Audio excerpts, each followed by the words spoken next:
ॐ ज्ञानतिमिरान्धस्य ज्ञानाञ्जनशलाकया चक्षुरुन्मिलितं येन तस्मै श्रीगुरवे नमः।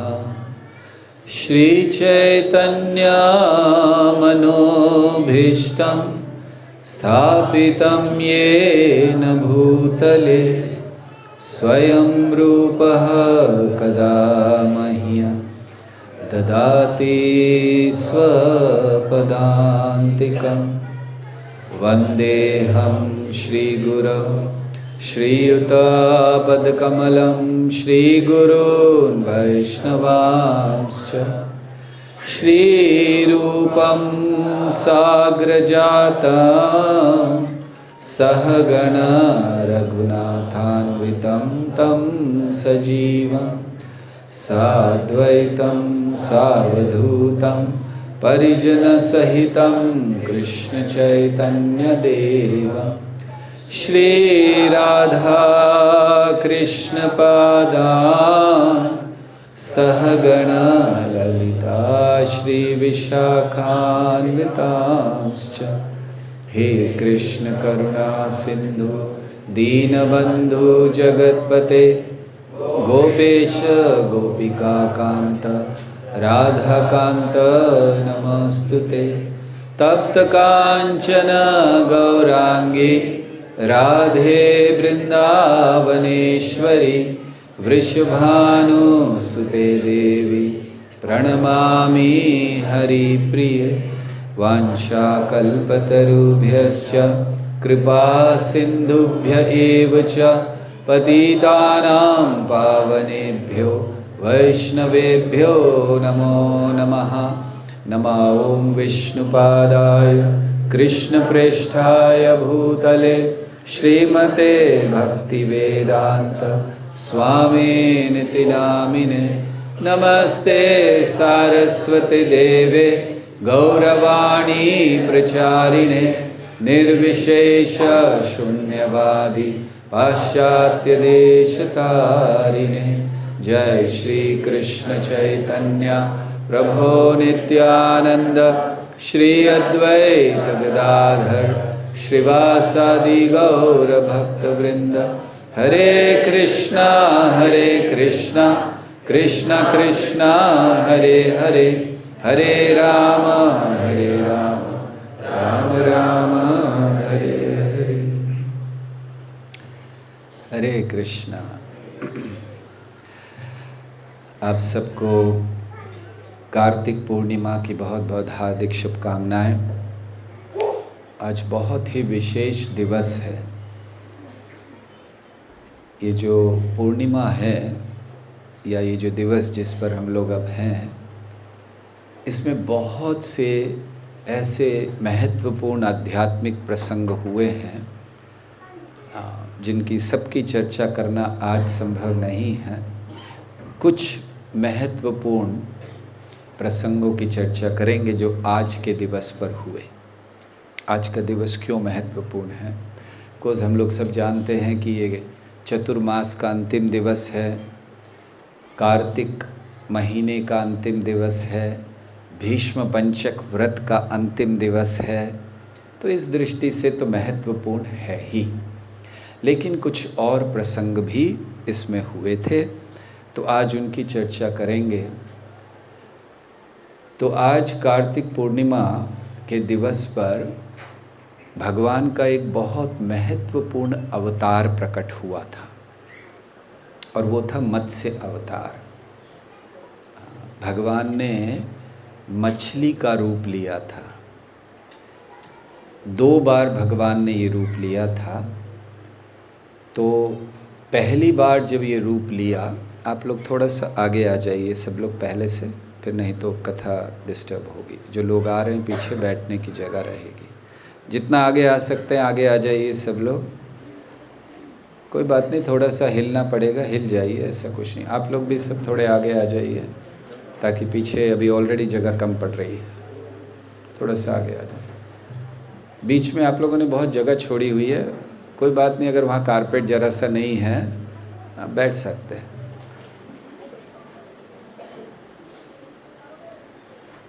हाँ जी, थैंक यू।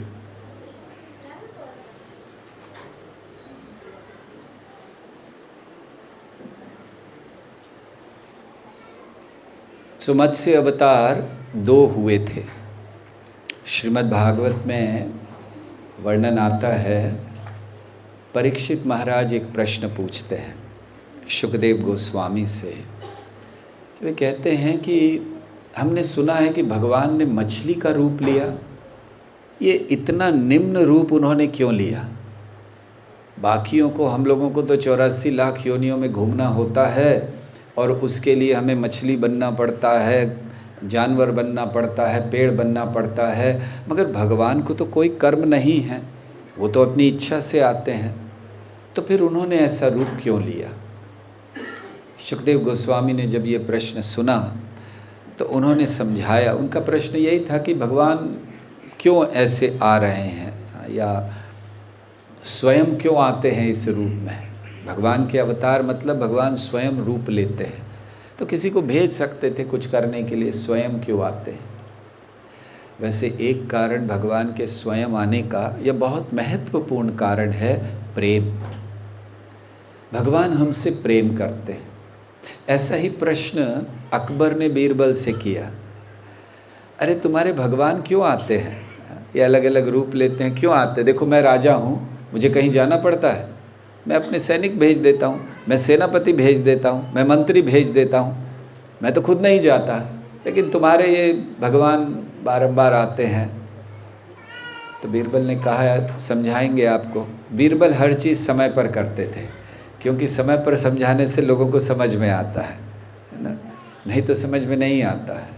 अभी जब सब शांत हैं, अब जब सबको कहेंगे कि अपना अपना मोबाइल बंद रखिए तो सबको समझ में आएगा। पहले कीर्तन के समय कहते तो नहीं समझ में आता, इसीलिए कृपया अपने मोबाइल बंद रखिएगा सब लोग। तो बीरबल ने एक दिन योजना बनाई कि सब नौका विहार के लिए जाएंगे, तो नौका में गए और अकबर भी थे, बहुत सारी नौकाएं थीं। एक नौका में अकबर बैठे थे, उनका परिवार बैठा था, उनका लड़का बैठा था। बीरबल ने एक व्यवस्था पहले से की थी, उसने मंत्री को इशारा किया, जब पानी में हुआ तो उसने पुत्र को पानी में फेंक दिया, अकबर के पुत्र को। ये बच्चों को थोड़ा सा बाहर ले जाइए प्लीज़, बाहर बच्चों के लिए व्यवस्था है, यहाँ खेलने के लिए नहीं है। जो भी बच्चे आवाज़ करें वो कृपया बाहर जाएं, छोटे और बड़े।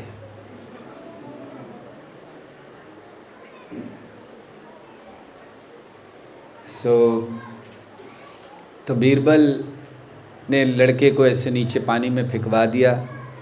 जैसे ही अकबर ने देखा कि मेरा बच्चा पानी में गिर गया है, तुरंत पानी में कूद गए बचाने के लिए। फिर जब आए तो बीरबल ने अकबर से पूछा, महाराज इतने सारे मंत्री थे, इतने सारे सैनिक थे, आप क्यों कूदे? तो अकबर ने कहा, मेरा पुत्र था, अरे वो पानी में डूब रहा, मैं क्या ऐसे बैठा रहता? मेरा पुत्र था। उन्होंने कहा, बस इसीलिए भगवान आते हैं, क्योंकि वो प्रेम है, इसीलिए वो अपने मंत्री संतरी को नहीं भेजते हैं, वो स्वयं आते हैं। तो परीक्षित महाराज ने कहा, भगवान स्वयं आते हैं, लेकिन ऐसा मछली का रूप क्यों ले लिया उन्होंने? तो शुकदेव गोस्वामी ने बताया कि भगवान क्यों आते हैं। वे आते हैं गो विप्र सुर साधुनाम छंदसाम, किसी लोगों की रक्षा के लिए आते हैं। सबसे पहले गो, गायों की रक्षा के लिए आते हैं। विप्र, ब्राह्मणों की, भक्तों की रक्षा के लिए आते हैं। सुर, देवताओं की रक्षा के लिए आते हैं। साधु नाम, जिन्होंने भगवान के पथ पर चलना प्रारंभ कर दिया है, उनके लिए आते हैं। छंद साम, वेदों के लिए, वेदों की रक्षा करने के लिए, शास्त्रों के नियमों की रक्षा करने के लिए, जीवन के सिद्धांतों की रक्षा करने के लिए भगवान आते हैं, शुकदेव गोस्वामी कहते हैं। और फिर ये अलग रूप क्यों लिया, मत्स्य अवतार? तो वे समझाने लगे। 2 मत्स्य अवतार हुए थे, जो 2 बताए गए। जैसे वराह देव भी 2 हुए, श्वेत वराह और रक्त वराह। तो ऐसे ही 2 मत्स्य अवतार हुए। तो पहले मत्स्य अवतार की आज का जो दिवस है वो पहले मत्स्य अवतार के प्राकट्य का है, दूसरे का नहीं। जो सत्यव्रत मुनि के राजा सत्यव्रत के है वो नहीं है, ये वेदों को बचाने वाले। तो उन्होंने बताया कि दरअसल क्या हुआ, ब्रह्मा जी सो गए थे और ब्रह्मा जी के मुख से वेद निकले और एक राक्षस था हयग्रीव, उसने चुरा लिए। अब जब ब्रह्मा जी सोते हैं तो क्या होता है, जो तीनों लोक हैं, नीचे के जो लोक हैं वो सब जल में मग्न हो जाते हैं, पानी हो जाता है सब जगह। तो वो जो राक्षस था लेकर पानी में कूद गया, और फिर पानी में अगर रक्षा करनी है वेदों की तो पानी का जानवर बनना है, इसीलिए भगवान मत्स्य अवतार में आए। तो यहाँ हम लोग देखते हैं कि हयग्रीव ने वेद चुरा लिए। क्या मिलेगा किसी को वेद चुरा कर, वो पढ़ने वाला तो है नहीं पालन करने वाला है नहीं, वेद चुरा लेना क्यों? ये आसुरी प्रवृत्ति है। असुर चाहते हैं कि न हम कृष्ण के पास जाएं, न हम किसी को कृष्ण के पास जाने दें। ये आसुरी प्रवृत्ति है। अगर वेद हट जाएंगे, शास्त्र हट जाएगा तो लोग भगवान से दूर चले जाएंगे। ये बहुत सरल है, क्योंकि भगवान के निकट लाने का मार्ग है वेद, शास्त्र। आज भारत में या अन्य स्थानों पर जितने भी लोग भक्ति करते हैं, अधिकतर लोग भावुकता के आधार पर भक्ति करते हैं। कोई आधार नहीं है शास्त्र का, न भगवत गीता है, न भागवत है, न चैतन्य चरितामृत है, न पुराण है। कोई व्यक्ति आकर कुछ कहता है, वे उसको ही स्वीकार कर लेते हैं, और इसी कारण से ये कमज़ोर होता जा रहा है समाज। भारतीय सभ्यता इतनी श्रेष्ठ थी कि सारी दुनिया भारत की ओर देखा करती थी कि अगर सभ्यता हो तो भारत जैसी हो। और आज भारतीय समाज इतना कमज़ोर हो गया है कि अपनी रक्षा नहीं कर पा रहा, और एक ही कारण है कि हमने वेदों से, भगवान से अपने आप को दूर कर लिया। तो हयग्रीव ने चुरा लिया। ये असुरों की मानसिकता है कि जब हम अपनी चेतना को भगवान से दूर ले जाते हैं, इसीलिए सदैव भगवान का स्मरण रहना चाहिए, चेतना भगवान में रहनी चाहिए। और फिर जिस तरह से हम रहते हैं, जिस प्रकार की हमारी चेतना होती है, उसी प्रकार का हमें जगत दिखाई देता है। इसलिए कहा गया है ये जो जगत है ये एक दर्पण के समान है, लेकिन किसका दर्पण? आपकी चेतना का। World is a mirror of your consciousness, या फिर आपके भावों का, एटीट्यूड का। तो इसीलिए अपने भावों को, अपने चेतना को, अपनी मानसिकता को शास्त्रों के आधार पर भगवान के निकट लाना चाहिए।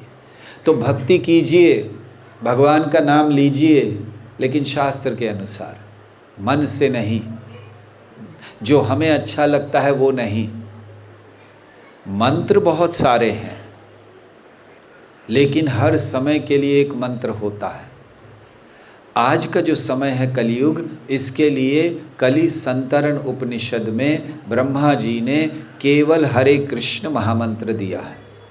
इसका अर्थ ये नहीं है कि बाकी सारे मंत्र बेकार हैं, बाकी सारे मंत्र व्यर्थ हैं, किसी का नाम नहीं जपना चाहिए, केवल हरे कृष्ण जपना चाहिए। नहीं, ऐसा नहीं है। बाकी सारे मंत्र हैं, लेकिन इस समय के लिए प्रभावी एक ही मंत्र है जिसे महामंत्र कहते हैं। हरे कृष्णा कृष्णा कृष्णा हरे हरे, हरे राम राम राम। ये एक मंत्र प्रभावी। तो इसीलिए शास्त्र के आधार पर भक्ति कीजिए, भगवान का नाम भी शास्त्र के आधार पर लीजिए, मन से नहीं। जो हमें अच्छा लगता है वो नहीं, जो शास्त्र कहता है उसको हम स्वीकारते हैं। तो आज महत्वपूर्ण दिवस ये है कि पहला जो प्रसंग है, आज कुछ जितना समय होगा कुछ प्रसंगों को कहेंगे। तो पहला प्रसंग है कि आज के दिवस पर मत्स्य अवतार का अवतरण हुआ था। भगवान ने मत्स्य रूप लिया था। दूसरा एक बहुत महत्वपूर्ण कार्य आज के दिवस पर हुआ। भगवान शिव को त्रिपुरारी नाम मिला। त्रिपुरारी मतलब उन्होंने त्रिपुर, पुर यानी शहर या जो भी आप कह लीजिए।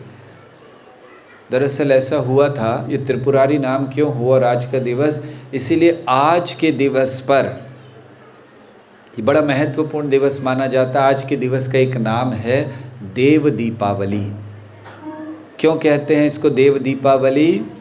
इसलिए क्योंकि आज के दिन पर शिवजी का स्मरण करते हुए, वो बात का स्मरण करते हुए कि शिवजी ने त्रिपुरारी या त्रिपुर को नाश करके तीनों राक्षसों का वध किया था, उस बात का स्मरण करते हुए देवतागण दीपावली मना रहे हैं आज के दिवस पर। इसीलिए आज के दिन को देव दीपावली कहा जाता है। तो शिवजी, ये जो तीन असुर थे, त्रिपुरारी मतलब 3 पुर थे, 3 शहर थे कह सकते हैं, या नगरियां थी 3, और ये 3 राक्षसों ने बनाई थी या मांगी थी।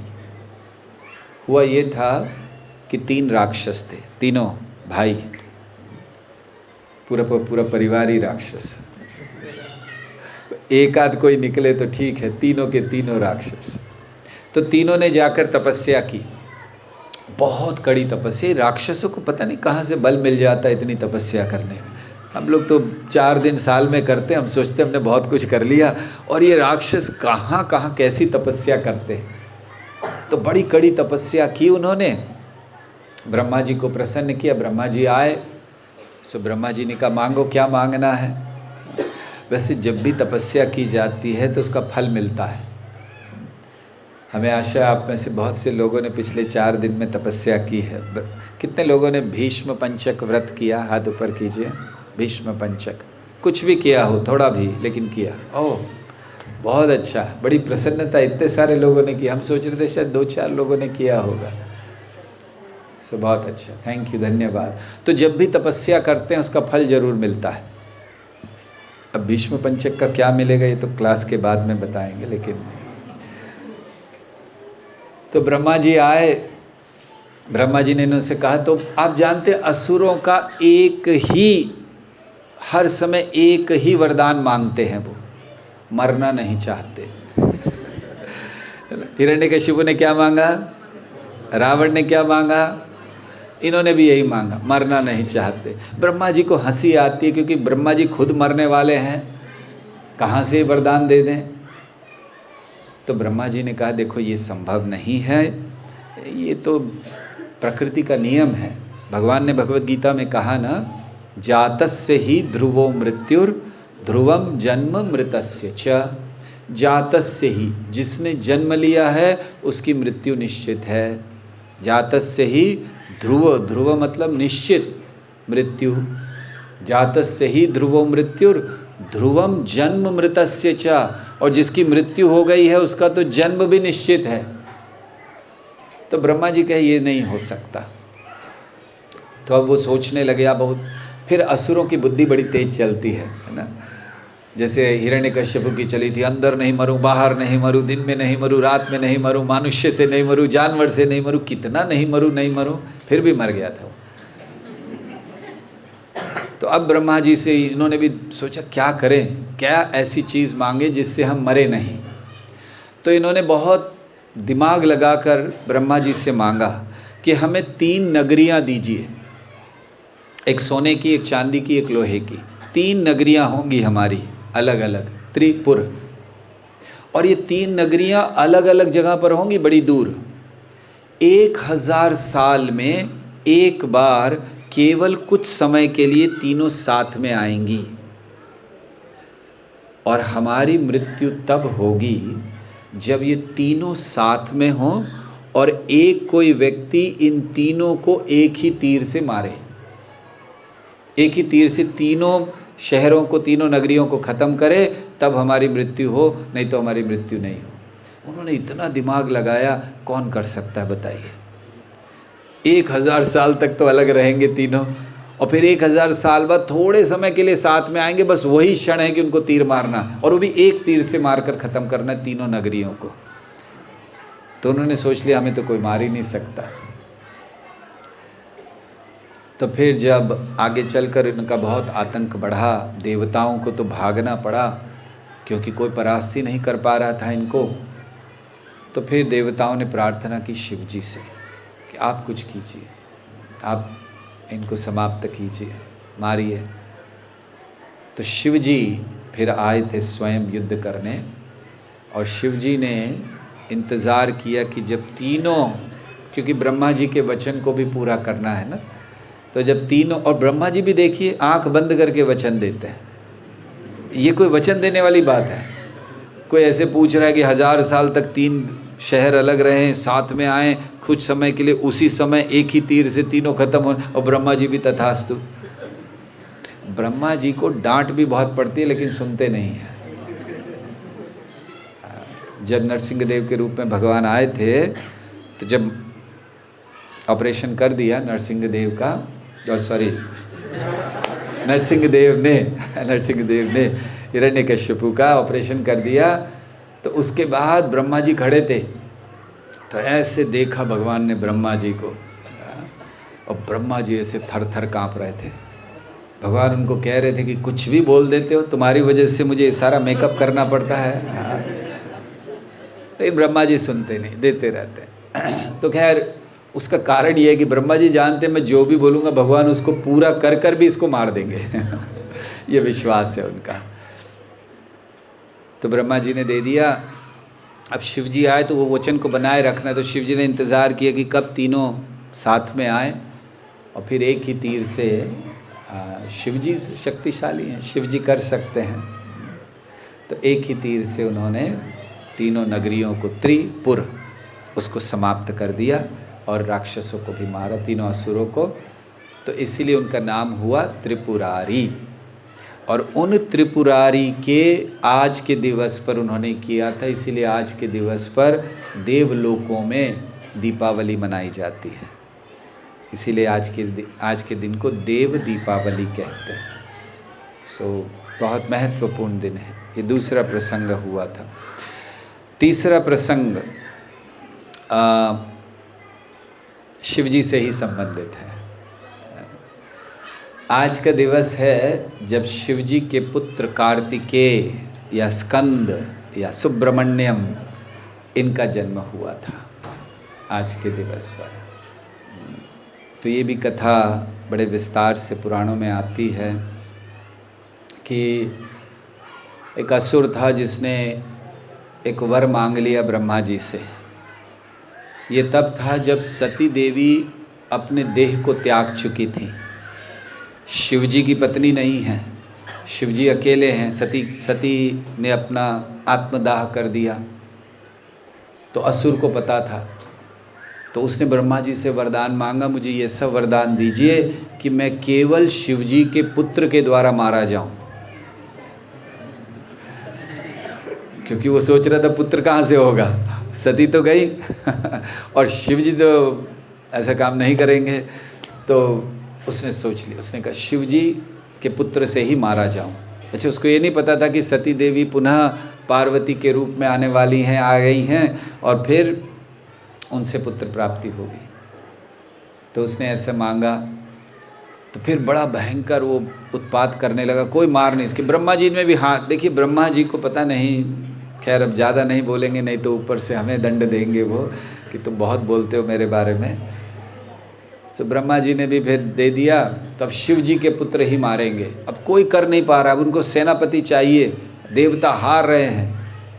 लेकिन शिव जी उस समय बड़े ध्यान में बैठे हुए थे। शिव जी को धीर कहा जाता है।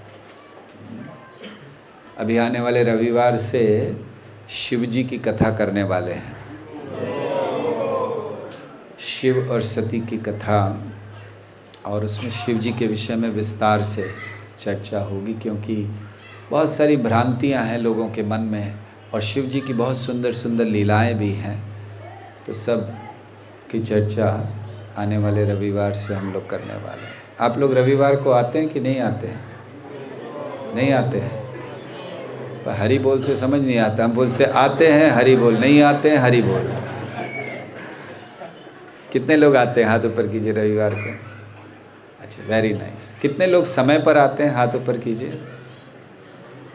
आधे से ज़्यादा हाथ नीचे। कृपया इस रविवार से समय पर आइएगा, नहीं तो आपकी कथा छूट जाएगी। बहुत अच्छी शिव जी के विषय में कथा होने वाली।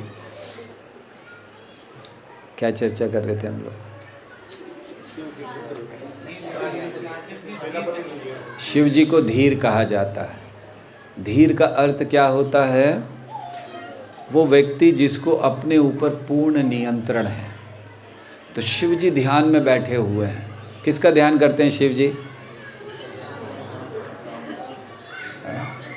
कौन से रूप का? कृष्ण के। हाँ, पक्का राम? कोई कुछ? हाँ, कौन कह रहे हैं? संकर्षण। बहुत अच्छा। सो उनके आराध्य हैं संकर्षण, और रामचंद्र जी को भी वो पूजा करते हैं। तो जब वाराणसी में आते हैं तो क्या बोलते हैं हर एक के कान में? राम। तो शिव जी ध्यान कर रहे हैं और देवता सारे सोच रहे हैं इनका ध्यान तोड़ना है, और शिव जी का ध्यान कौन तोड़ सकता है? देखिए, शिव जी बहुत ऊंचा स्तर है। वो इतने विरक्त हैं इस जगत से, कुछ लेना देना नहीं उनका इस जगत से। और जब वो ऐसी स्थिति में ध्यान लगाते हैं, देखिए हम लोगों का ध्यान क्यों नहीं लगता? हम 16 माला करने बैठते, ध्यान क्यों नहीं लगता? आसक्ति है इस जगत में, इसलिए सारी आसक्तियाँ उस समय तीव्र हो जाती हैं। जब जप होता है ना शुरू, जैसे होता है ना कि माया देवी जब तक देखती हैं कि ये कुछ शक्तिशाली नहीं है तो कुछ नहीं करती उसको। इसीलिए आप देखिए, नया भक्त बहुत अच्छा जप करता है। आप भी लोग भी नए आए थे, बहुत अच्छा जप कर रहे थे ना? नए नए आए थे तो कितना मतलब ऐसे होता था कि कुछ नहीं और सोचना, पता नहीं क्या क्या विचार आता था। हम भी जब नए नए थे हम जप करते थे, सामने अगरबत्ती जलाकर जप करते थे, और जब अगरबत्ती का धुआं आता था तो हमें लगता था राधा कृष्ण नृत्य कर रहे हैं, पता नहीं क्या क्या मन में आता था। तो होता है ना, शुरुआत में आप सबके साथ भी हुआ होगा, भले आप बोलो या ना बोलो, लेकिन हुआ तो होगा कुछ ना कुछ। तो शुरुआत में बड़ा अच्छा लगता है, बड़ा। लेकिन जैसे जैसे हम भक्ति में बढ़ते जाते हैं, हमारा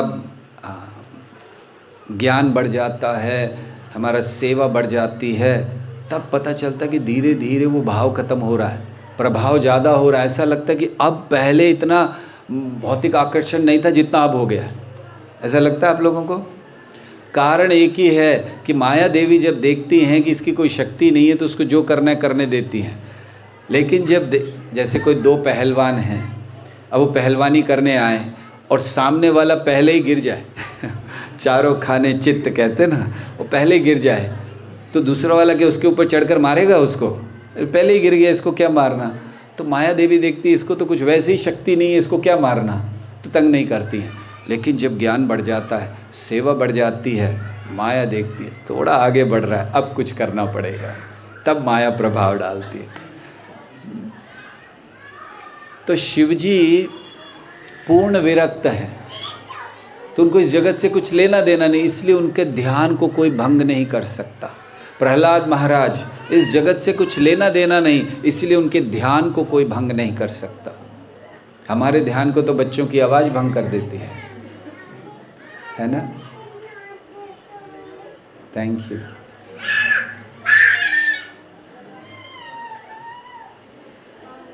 एक काम कर सकते हैं, क्लास की शुरुआत में ही बच्चों को बाहर भेज सकते हैं। अभी यहाँ पर कितने बच्चे हैं? खड़े हो जाएं सारे बच्चे, आवाज़ करने वाले। आवाज़ तो नहीं करोगे? पक्का? ये दोनों बच्चे आवाज़ तो नहीं करोगे? Very good. अब भी नहीं ना? Very good. और कोई है आगे पीछे बच्चे? हाँ ठीक है। अब थोड़ा लाइएगा नहीं, गेट पर जो लोग बैठे हैं वो लोग फिल्टर लगा दे, बच्चे अंदर ना आ पाए। माता जी ने अपनी चेयर थोड़ी इधर कर ली, बोले देख लेते कोई बच्चा अंदर नहीं आया। ओके, क्या चर्चा कर रहे थे यार? आगे बैठे हुए तो मैं अब ये प्रहलाद महाराज, थोड़ा सा इसको आगे करो। सो प्रहलाद का ध्यान भंग नहीं होता, शिव जी का ध्यान भंग नहीं होता। शिव जी ध्यान में है, क्यों? विरक्त है। अगर आपको अपना ध्यान अच्छा करना है, आपको ये मन में आता है मुझे जप में ध्यान नहीं लगता, विरक्ति लाने का प्रयास कीजिए। जो वैरागी लोग हैं उन लोग को क्या लेना देना, चेक आया कि नहीं आया। अभी घर पे जाएंगे तो पत्नी डांटेगी आधा घंटा लेट हो गए, कोई चिंता ही नहीं है। इसीलिए ध्यान अच्छा है। आप लोगों का ध्यान अच्छा क्यों नहीं है? जितने पुरुष हैं वो सब हंस रहे हैं। EMI कटती है। सो शिव जी ध्यान में हैं तो उनको फिर उठाना था, किया गया, पार्वती को बुलाया गया। प्रभुपाद एक स्थान पर वर्णन करते हैं कि शिव जी को धीर कहते हैं कि शिव जी वो बैठे हैं ध्यान में और पार्वती उन्हें उत्तेजित करने का प्रयास कर रही है, लेकिन उनको कोई फर्क नहीं पड़ रहा। तो खैर फिर शिव जी को प्रयास करके उठाया गया और बाद में फिर उनके पुत्र हुए कार्तिकेय या स्कंद, जो आज के दिवस पर प्रकट हुए थे। आज के दिवस पर एक और महत्वपूर्ण चीज़ की जाती है या कहा जाता है, स्कंद पुराण में कहा गया है कि आज के दिवस में, विशेष आज के दिवस में भगवान श्री कृष्ण, श्री विष्णु, श्री दामोदर विशेष करके एक वृक्ष में प्रवेश करते हैं, आंवला की वृक्ष। आंवला होता है ना, आंवला के वृक्ष में। इसीलिए आज के दिवस पर उस वृक्ष की पूजा की जाती है, इसको धात्री पूजा कहते हैं। धात्री पूजा ये उस वृक्ष की होती है। तो ये और आज के दिवस पर बड़ा महत्व माना जाता है कि अगर वो आंवले को दान दिया जाए, या आंवले में वो चावल में मिला के होता है, बनता है, दक्षिण भारत में उसको चितरन्ना कहते हैं, ये बड़ा अच्छा टेस्टी होता है।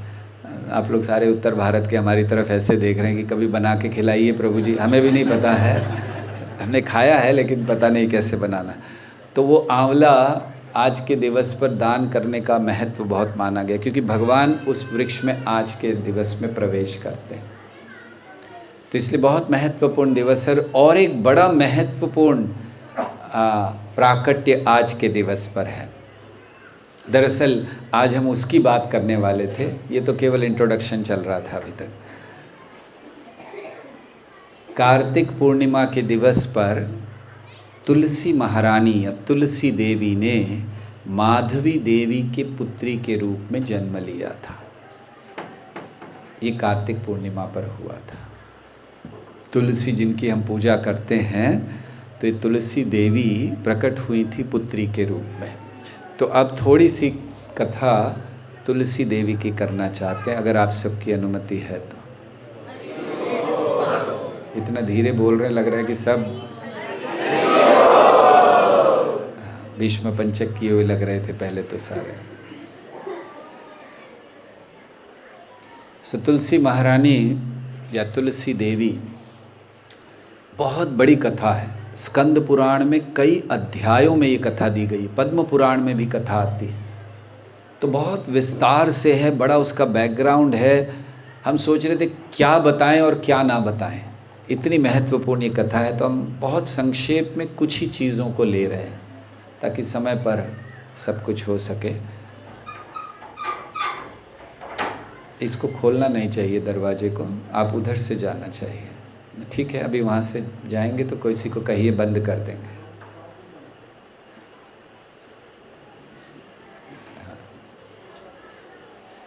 सो तुलसी महारानी, क्योंकि हम बैकग्राउंड में नहीं जा रहे हैं, सो माधवी देवी जिनसे तुलसी देवी प्रकट हुई, उनका वर्णन हम लोग करना चाह रहे हैं। तो इनके माता पिता का नाम है धर्मध्वज और माधवी देवी। तुलसी देवी जिनसे प्रकट हुई और बहुत बड़े भक्त भगवान के, और विशेष करके लक्ष्मी देवी की पूजा किया करते थे। इसलिए तुलसी महारानी को लक्ष्मी का अंश माना जाता है। तो लक्ष्मी देवी के उपासक थे, पूजा किया करते थे। हुआ ये था कि पूर्व काल में इनके पूर्वजों से लक्ष्मी जी रूठ गई थी, तो वो पूर्वज बहुत दरिद्र हो गए थे। लेकिन आगे चलकर लक्ष्मी की कृपा हुई, इन्होंने लक्ष्मी की पूजा की, तो ऐसे ये आए। उसका भी संबंध शिव जी की एक लीला से है। अब उसमें जाएंगे तो बहुत दूर, बहुत देर हो जाएगी। तो खैर, धर्मध्वज और माधवी देवी की पुत्री के रूप में तुलसी देवी तो गर्भ में बहुत समय तक रहीं, काफ़ी समय तक। जैसे शुकदेव गोस्वामी काफ़ी समय तक रहे, ऐसे तुलसी भी रही थी काफ़ी समय तक। और फिर आज के दिवस पर उन्होंने जन्म लिया। तुलसी क्यों कहा जाता है उनको? क्योंकि वो, उनकी कोई तुलना नहीं है उनकी सुंदरता में। तुलसी नाम इसलिए दिया गया, कोई तुलना नहीं है, तो इसीलिए तुलसी। तुलसी देवी के वैसे कई नाम हैं। तुलसी देवी को वृंदावनी कहा जाता है। वृंदावनी क्यों? क्योंकि वृंदावन में वो प्रकट होती हैं। वृंदावन में हम देखते हैं हर जगह पर तुलसी देवी हैं, तो वृंदावनी कहा जाता है। उनका एक नाम वृंदा भी है। हम लोग कहते हैं वृंदे देवी, वृंदा है वो नाम, तो बोलने में वृंदे हो जाता है। जैसे अम्बा है वो अम्बे हो जाता है, तो वृंदा उनका नाम है। वृंदा क्यों दिया गया नाम? क्योंकि जहाँ भी तुलसी होती है वो अकेले नहीं होती। अगर अकेले भी एक पौधा है, फिर धीरे धीरे आप देखोगे कि आसपास पूरा झुंड हो जाता है, दल हो जाता है, तो दल को वृंद कहा जाता है। जैसे भक्त वृंद, हम लोग कहते हैं ना भक्त वृंद, मतलब भक्तों का समूह। तो तुलसी हमेशा समूह में रहती हैं, इसीलिए उनको वृंदा कहा जाता है। याद रहेंगे नाम आपको तुलसी देवी के? हम क्लास के बाद आपसे पूछने वाले हैं, 8 नाम बोलने वाले हैं हम तुलसी महारानी के, तो आप सबको याद रखने हैं। पहला क्या है? तुलसी। तुलसी का अर्थ क्या है? तुलना नहीं, उनकी सुंदरता की कोई तुलना नहीं। दूसरा वृंदावनी, तीसरा वृंदा, चौथा उनका नाम है विश्व पूजिता। विश्व पूजिता मतलब सारे विश्व में, ब्रह्मांड में उनकी पूजा की जाती है। तुलसी देवी की पूजा हर कोई करता है। तुलसी कृष्ण प्रेयसी नमो नमः। और आज का दिवस तुलसी पूजा का दिवस है। आज के दिवस पर विशेष तुलसी पूजा की जाती है। दरअसल हम लोग व्यवस्था नहीं कर पाए। हमारे कई मंदिरों में आज के दिवस पर जब ऐसे शाम का कार्यक्रम होता है तो उसके बाद तुलसी पूजा की जाती है, तो सभी भक्तों को अवसर मिलता है तुलसी में जल अर्पण करने का, तुलसी की पूजा करने का। हम लोग वैसे सुबह कर चुके हैं, हर रोज़ सुबह करते ही हैं, लेकिन आज विशेष की जाती है। तो विश्व पूजिता हैं वो, तो विश्व में उनकी पूजा होती है। 5वां नाम है उनका पुष्पसार। पुष्पसार मतलब जितने भी पुष्प हैं जो भगवान को अर्पण, पुष्पों का उद्देश्य क्या है? भगवान को अर्पण करना। जितने भी पुष्प हैं उन सब में श्रेष्ठ हैं तुलसी।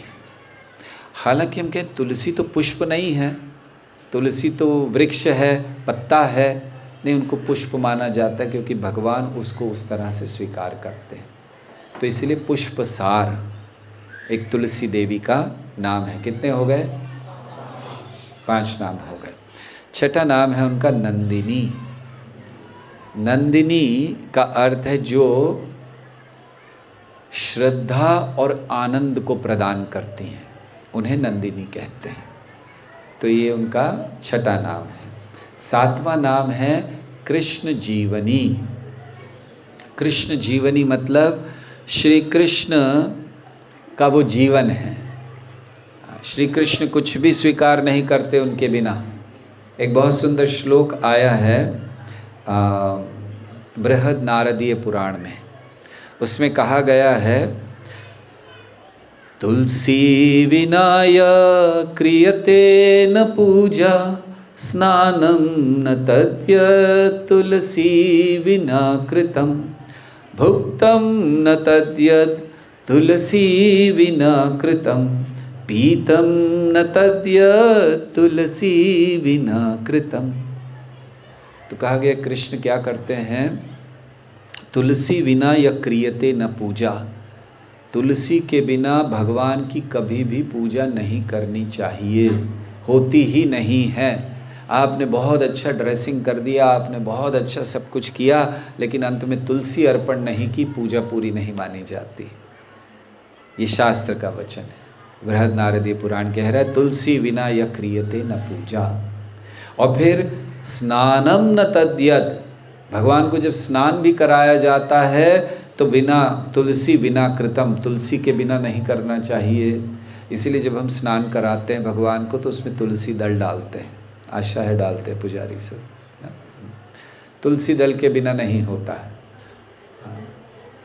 तो तुलसी विना यः क्रियते न पूजा, स्नानं न तद्यत् तुलसी विना कृतं, भुक्तं न तद्यत् तुलसी विना कृतं। भुक्तम, खाते भी नहीं है भगवान बिना तुलसी के, पीतम, और पीते भी नहीं है, अर्थात भगवान के जल में भी तुलसी होनी चाहिए तभी उसको स्वीकार करते हैं। तो इसीलिए कृष्ण जीवनी इनको कहा जाता है। और 8वां उनका नाम है विश्व पावनी। विश्व पावनी मतलब जो सारे ब्रह्मांड को पवित्र करती हैं, पावन करती हैं, उनको विश्व पावनी कहा जाता है। राइट, 8 नाम याद रहेंगे? कितने लोगों को याद है? 8 के 8 याद है? बोलो। पहला तुलसी, दूसरा वृंदा, फिर वृंदा देवी। एक मिनट बोलने दीजिए, एक को बोलने दीजिए। हाँ, पहला तुलसी, पहला तुलसी, फिर वृंदा देवी, वृंदा, फिर वृंदा, फिर वृंदा, और विश्व पूजनी, फिर विश्व पूजनी, विश्व पूजिता, कृष्ण जीवनी, कृष्ण जीवनी, नंदिनी हो गई, नंदिनी हो गई। हाँ, कोई बात नहीं, वेरी नाइस, बहुत अच्छा, कम से कम ट्राई किया। बिना देखे बोल रहे थे, कम से कम इतना बोला, बहुत अच्छा है। तो ऐसे तुलसी महारानी हैं, इनकी हमेशा पूजा करनी चाहिए। ऐसा कहा गया है कि जो कोई भी व्यक्ति इन 8 नामों के द्वारा उनकी पूजा करता है उसको अश्वमेध यज्ञ करने का लाभ प्राप्त होता है, केवल उनकी पूजा करने से। इतना महत्व है। मृत्यु के समय भी अगर तुलसी प्राप्त हो जाए, गरुड़ पुराण में कहा गया है, एकादशी व्रतम गीता गंगाम्बु तुलसी दलम विष्णु पादाम्बुनामानि मरणे मुक्तिदायिनी च। कुछ चीज़ें कही गई हैं मृत्यु के समय जो मुक्ति को प्रदान करती हैं, मुक्तिदाती है, मुक्तिदाता है। क्या क्या बताया गया है? एकादशी व्रतम, पहला, अगर कोई मृत्यु के समय, मृत्यु के क्षण पर या मृत्यु से पहले एकादशी व्रत का पालन कर लेता है, एकादशी व्रतम, ये गरुड़ पुराण से। और आप जानते गरुड़ पुराण में भगवान ने बड़े विस्तार से नारद मुनि को ये समझाया है कि मृत्यु कैसे होती है, मृत्यु के बाद क्या करना चाहिए, कैसे कैसे जीव कष्ट भोगता है, सब गरुड़ पुराण में लिखा है। तो वहाँ कहा गया एकादशी व्रतम गीता, तो पहला है एकादशी व्रतम। दूसरा है अगर गीता पढ़ ले या गीता उसको सुनाई दे जाए, गीता के श्लोक मृत्यु के समय, तो एकादशी व्रतम गीता। तीसरा है गंगाम्बु, गंगा का जल। आप जानते हैं तो भारत में प्रथा है, किसी की मृत्यु हो रही हो तो उसको गंगा का जल डाल दिया जाता है, गंगा जल, गंगाम्बु। तो ये शास्त्र से है, ऐसे कोई मान्यता नहीं है, ये गरुड़ पुराण में लिखा है। तो पहला क्या है? हमने अभी तुलसी कहा ही नहीं, एकादशी व्रत, दूसरा गीता, तीसरा गंगा जल। एकादशी व्रतम गीता गंगाम्बु तुलसी दलम। और नेक्स्ट अगला क्या है? तुलसी दल। अगर मृत्यु के समय तुलसी दल हो जाए। इसीलिए जब अगर मृत्यु के समय नहीं भी हो तो मृत्यु जब होती है तो उस पर सूखी तुलसी के वृक्ष को रख दिया जाता है कि जिससे उसको वो लाभ मिल जाए। तो एकादशी व्रतम गीता गंगा जल तुलसी दल विष्णु पादाम, विष्णु के चरण कमलों का जल, विष्णु पादाम्बु, पादाम्बु मतलब चरण धोया हुआ या चरणामृत। तो अगर किसी को भगवान का चरणामृत भी मिल जाता, देखिए यहाँ पर स्पष्ट विष्णु कहा गया है, कोई देवी देवता का वर्णन नहीं किया गया है, इंद्र चरणाम्बुदम या कोई और, है ना। तो इसलिए विष्णु पाद, भगवान के चरणामृत को। और अंत में नामानी, नामानी मतलब हरे कृष्णा कृष्णा कृष्णा हरे हरे, हरे राम राम राम हरे हरे। तो इस श्लोक को याद रखिए, जब भी किसी की मृत्यु हो तो कुछ ना कुछ तो इसमें से दे दीजिए। एकादशी व्रतम गीता गंगाम्बु तुलसी दलम विष्णु पादाम्बु नामानि मरणे मुक्तिदानि च। तो कोई भी चीज़ मिल जाए, तुलसी दल, तो तुलसी इतनी महत्वपूर्ण है कि भगवान उसके द्वारा मुक्ति तक प्रदान करते हैं। तो अब तुलसी की कथा कहते हैं, अब शुरू कर रहे हैं। जो कहना था सब हो गया, ठीक है। बादरायण प्रभु को चिंता हो रही है, उन्होंने हमें पहले ही कहा था, मतलब बड़े प्रेम से वो कहते हैं, लेकिन वो समझा देते हैं कि प्रभु जी ये भी प्रोग्राम है, वो भी प्रोग्राम है। तो मतलब आप समझ जाओ कि आपको 8 बजे से पहले ही ख़त्म करना है। हम लोग कुछ बोले थोड़ी देर और? कितने लोग सुनना चाहते हैं? हाथ ऊपर कीजिए। बादरायण आप भी हाथ ऊपर करें।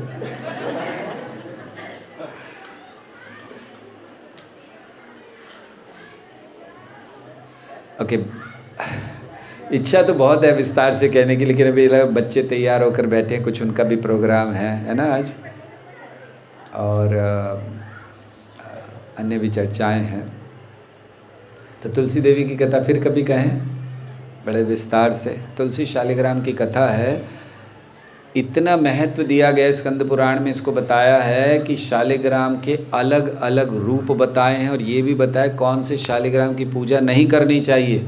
लोग आंख बंद करके कोई भी शालिग्राम ले आते हैं, वर्णन है वहाँ पर कि ऐसे शालिग्राम की पूजा नहीं करनी चाहिए कईयों की, जिससे घर में बीमारियाँ आ जाती हैं फिर अगर ऐसे शालिग्राम घर में हो।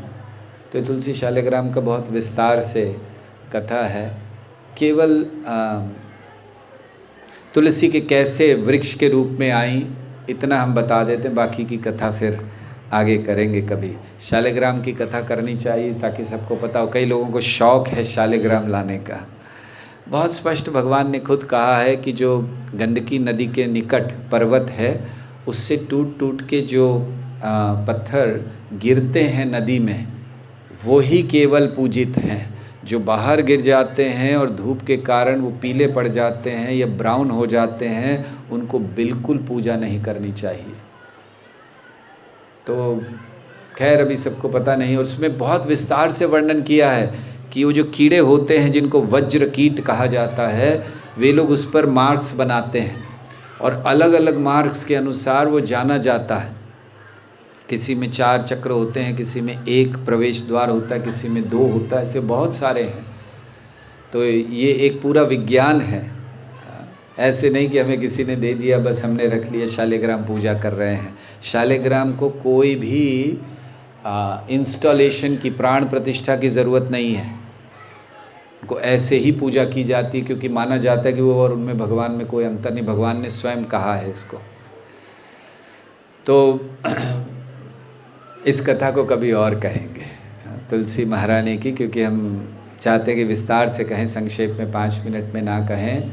बहुत सुंदर कथा है और उसमें बड़े विरोधी चीज़ों का स्पष्टीकरण है। जैसे हम सब जानते हैं कि तुलसी महारानी के लिए भगवान ने गलत काम कर दिया, तुलसी के सतीत्व को भंग किया, एक रूप लेकर आ गए, उसके पति का रूप लेकर आ गए और उसके सतीत्व को भंग किया। तो मन में आता है भगवान ने ऐसा क्यों किया। ब्रह्मवैवर्त पुराण में इसका वर्णन है क्यों किया भगवान ने, जो किया एकदम सही किया। तो ये सारी चीज़ें विस्तार से फिर कभी तुलसी देवी की चर्चा में हम लोग करेंगे। और आज एक और विशेष कार्य हम है आज के दिवस पर। तो हमने कितने बताए आज तक आज के कार्यों में? पहला क्या था? मत्स्य अवतार, दूसरा त्रिपुरारी, तीसरा कार्तिकेय, चौथा आंवला की वृक्ष, बहुत अच्छा, पांचवा तुलसी महारानी का। और एक बहुत महत्वपूर्ण है जिसको आप लोग देख रहे हैं यहाँ पर। आज से हम लोग श्रीमद् भगवद गीता के वितरण का मैराथन या प्रण ले रहे हैं कि आज से अगले 1 महीने तक जो भी सोचेंगे, जो भी कार्य करेंगे, उसका एक ही उद्देश्य होगा कि ये गीता घर घर में पहुंचानी है। जैसे हम बता रहे थे कि हमारे सभ्यता में कमज़ोरी आ गई, हम लोग कमज़ोर हो गए। उसका कारण ये है कि हमने शास्त्र नहीं पढ़े। लोगों ने भगवद गीता को घर में रखना बंद कर दिया। क्यों? एक बात फैलाई गई कि ये जो चित्र है ना युद्ध का, इसको मत रखना, घर में झगड़ा हो जाएगा। और लोगों ने विश्वास कर लिया। इतने मूर्ख हैं हम लोग। अरे भगवान का चित्र रखने से झगड़ा होता है? आप अपना चित्र रखिए, जरूर झगड़ा होगा। भगवान का चित्र रखने से झगड़ा, तो ये फैलाया गया बात, और इतनी फैल गई धीरे। कौन से पुराण में लिखी है बताइए? किसी ने पूछा कभी? कौन से शास्त्र में है? कौन से वेद, कौन से उपनिषद में है? किसी ने नहीं पूछा। ये बातें फैल गई और इसीलिए लोगों ने अपने अपने घरों से भगवद गीता को निकाल दिया। तो क्या ला रहे हैं अपने घर में भगवद गीता हटाकर? कई घरों में, हिंदू घरों में आपको बाइबल और कुरान मिल जाएगी, भगवद गीता नहीं मिलेगी। दुर्भाग्य है, अपनी सभ्यता को हम नहीं समझ रहे। अन्यों के ग्रंथ पढ़ने में कोई गलती नहीं है, पढ़ना चाहिए। हमने भी बचपन में बाइबल पर कोर्स किया हुआ है, सर्टिफिकेट भी था हमारे पास, कोई गलती नहीं है। लेकिन अपनी सभ्यता को भूलना ये बहुत बड़ी गलती है। इसीलिए हम सबका कर्तव्य है कि हम प्रयास करें कि ये गीता हर घर में जाए। प्रभुपाद कहा करते थे, आप एक प्रवचन देते हो, कितने लोग सुनेंगे? आप यहाँ कितने लोग सुन रहे हैं इस प्रवचन को? जितने भी यहाँ पर हैं, और थोड़े बहुत ऑनलाइन सुन लेंगे। लेकिन प्रभुपाद कहते थे ये हर एक के घर में, ये बम है, टाइम बम, हर एक के घर में फेंक दो। मतलब वो नुकसान नहीं करेगा, अब ऐसा मत सोचिए। हर एक के घर में जाना चाहिए, क्योंकि जिस दिन ये फटा उस दिन उसका उद्धार निश्चित है। और इसके कई उदाहरण हैं। हमारे एक बहुत सीनियर भक्त हैं बम्बई में, वे प्रभुपाद जब क्रॉस मैदान में एक बहुत प्रसिद्ध प्रोग्राम कर रहे थे। प्रभुपाद ने 10 दिन तक बम्बई के क्रॉस मैदान, जो कि बहुत फेमस ग्राउंड है, वहाँ पर प्रभुपाद ने 10 दिन तक प्रवचन किया। वहाँ बहुत बड़े बड़े भक्त जुड़े। तो ये भी उस समय जॉब करते थे, वहाँ से जा रहे थे, तो उन्होंने देखा कुछ कोई बात हो रही है, चले गए।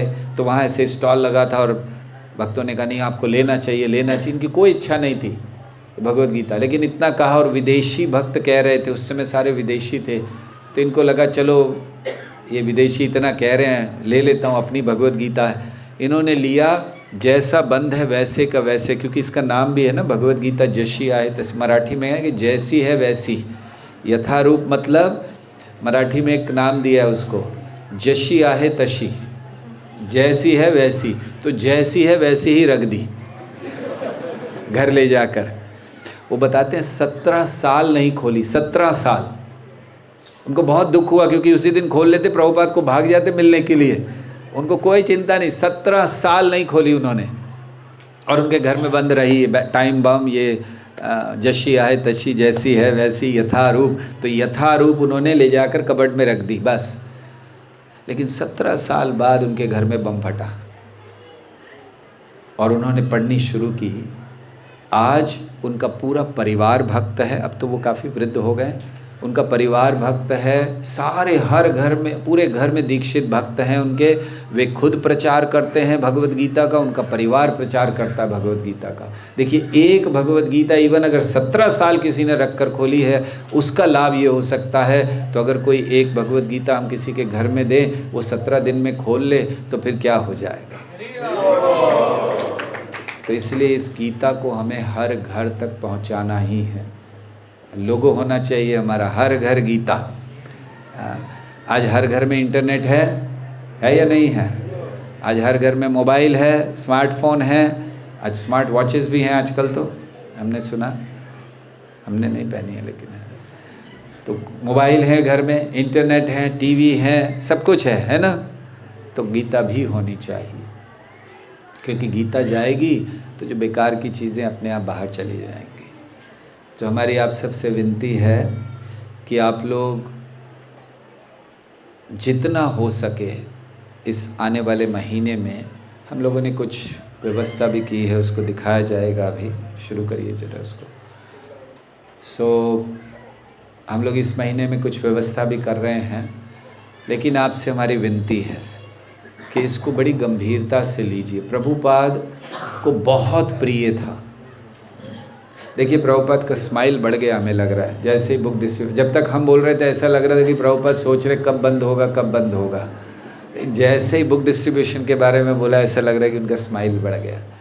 प्रभुपाद ये चाहते थे कि ये ग्रंथों को बांटिए, क्योंकि इनसे ही धीरे धीरे, देखिए क्रांति कैसे आती है।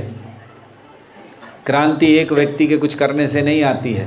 क्रांति आती है जब धीरे धीरे पूरे नीचे से लोगों को ये विश्वास हो जाता है कि हमें कुछ करना है, तो क्रांति हो जाती है। तो इसीलिए हर घर में गीता जाएगी तो भगवान का संदेश जाएगा, हमें भी लाभ मिलेगा। भगवान ने भगवद गीता में कहा 18वें अध्याय में, जो कोई भी इस संवाद को अन्यों को सुनाता है वो मुझे बहुत प्रिय है। तो ये अवसर है हमारे लिए भगवान के प्रिय बनने का। तो आप सबसे हमारी विनती है कि इसको बड़ी गंभीरता से लें। नहीं, इसको मत गंभीरता से लीजिएगा, अभी जो आएगा उसको, ठीक है। हरे कृष्णा कृष्णा कृष्णा हरे हरे, हरे राम राम राम हरे।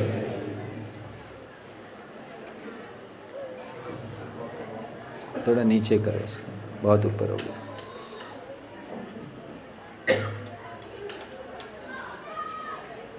बस क्लियर करो, क्लियर नहीं, फोकस उससे, बस ठीक है। बस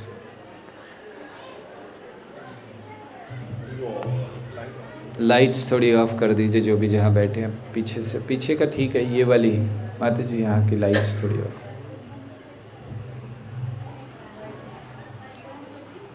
हरे कृष्णा